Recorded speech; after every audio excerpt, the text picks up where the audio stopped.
Hey guys, welcome back to Mortal Havoc TV. In this short video, I'll be showing you my experience with the SmallRig VB99 Pro.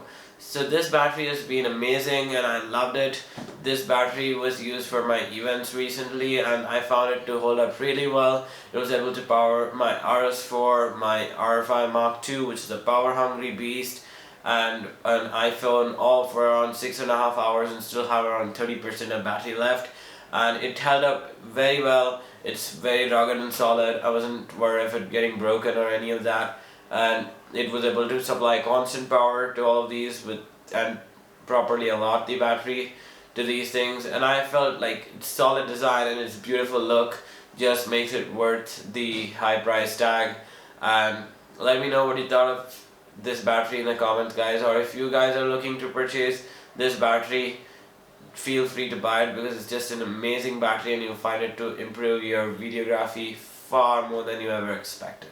Thank you for watching. See you in the next video. Bye everyone.